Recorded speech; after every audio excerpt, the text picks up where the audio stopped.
Here we have an exhibit talking about different views of dinosaurs because of different starting points. So here we have quite a large dinosaur. This looks like Deinonychus, which is a very large cousin of the Velociraptor.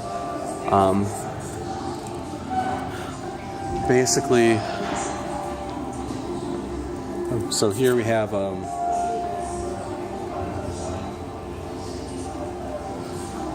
two different views compared, and that's kind of what they were talking about in the other room, showing that, hey, when you have when you dig up dinosaur bones, they don't like start talking and telling you where they came from, and so you'll have like the evolutionists assuming that things were slow and gradual, and assuming that, okay, this animal died and then it was slowly buried, but this really isn't consistent with the evidence. And then you have the creationists who's arguing this is for the global, that this animal was buried in the global flood, and this is a lot more consistent with the actual facts.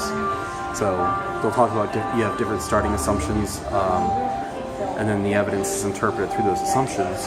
But I would argue and take it one step further and say we can still objectively say, if you look at these two different hypotheses, these two different views of how the past operated, objectively the creation model is still much better.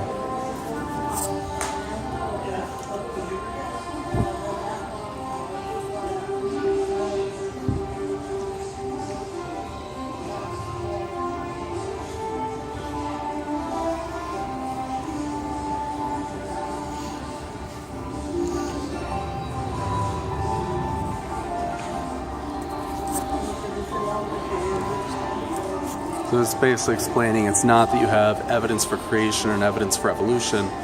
Everybody has the same evidence, the same facts, but it's just different interpretations of those same facts. And it's actually something, I have a good friend who I've been discussing the issue of global warming with recently, and he's saying, well, all of the evidence fits this particular hypothesis. And I was like, well, you can have that same data, that same evidence, and you could also fit this into a different hypothesis. And this is something that just, regardless of whether we're talking about science and faith or science and politics or anything else, that's just good scientific methodology. Is if you are looking at data, you should be able to say, you shouldn't just say, okay, well, this data fits this explanation, therefore this explanation is right.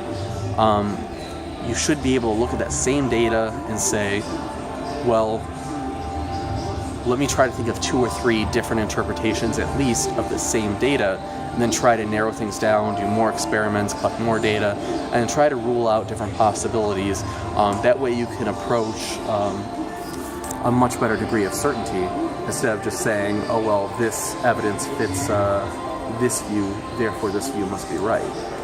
And whether you're, regardless of your worldview, I think that's a very important way to do things. So anyway, I am going to stop the video for right now. I hope I'm doing all right on camera, guys. This is very off-the-cuff stuff. So, yeah, stay tuned for more videos.